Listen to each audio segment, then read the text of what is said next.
Well, what an honor to share the stage with such a remarkable group of people. I am going to be talking to you about what you and I, everyday people, can do to bring life to neighborhoods that have been blighted by empty buildings and underutilized spaces. There are a lot of things that we can do, and it's small actions by everyday people that will really make the difference. I have lived and worked and traveled in the great cities all over the world, and I've loved all of them. But the city I fell so in love with that I declared it my hometown was Daytona Beach, which is saying a lot. Incredible city. It's working class, roots, Americana, no nonsense, and yet it's international and it's magic. The Empties, which is why it's so mysterious. Why are there all these empty buildings, empty lots that sit empty for months?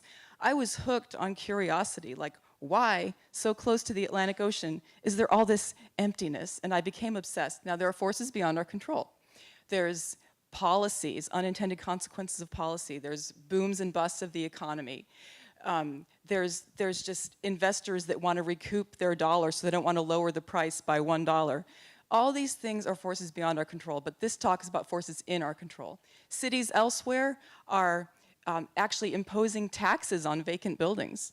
They are sometimes forgiving liens to help people stay in their houses.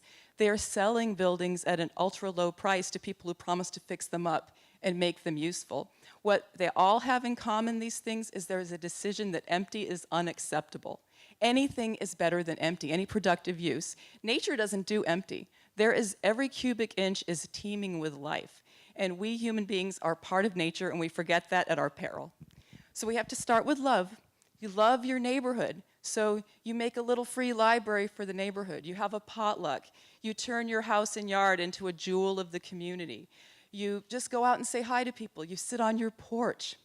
Theaster Gates, potter, artist in Chicago, bought a blighted building, turned it into a community cinema, and he sparked the revitalization of his whole neighborhood. It's incredible. I want you guys to watch his TED Talk for homework. It'll inspire you. It inspired me. And it's just what one person can do. It's not all about big economic development. Main Street revival all over the US, cities are realizing the value of their aged buildings on their historic main streets. And we are too, and we have great buildings with great bones. It's time to use them all.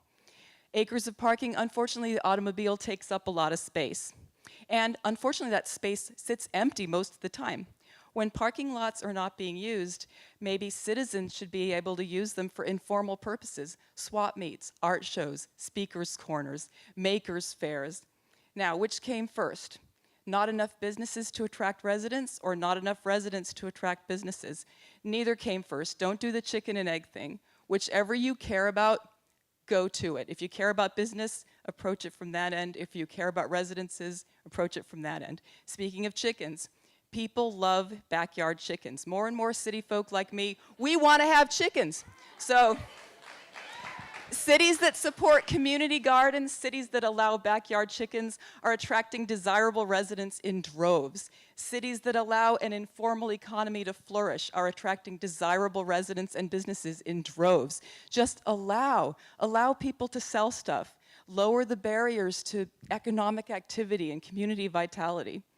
Oh, and if a house is fancy, painted up nice, and the lawn is shaved to regulation height, but it's empty, it's still blight. It's empty. Empty is not good. Now, we can't make landlords fill their houses, but we can incentivize it, and we can talk to them and find out what they need. Best way to add life is just allow it.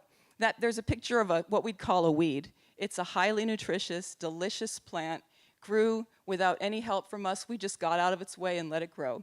Similar, art wants to happen, business wants to happen, community wants to happen. All we have to do is connect and start.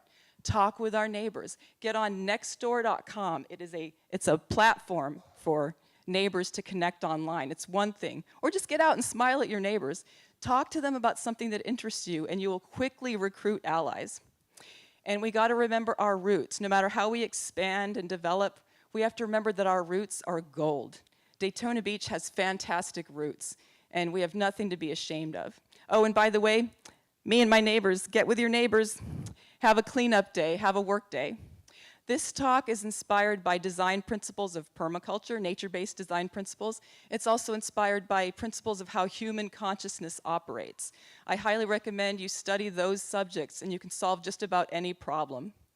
Solution mind. The human mind can be a problem factory, or it can be a solution factory. Whatever we put our attention on will grow.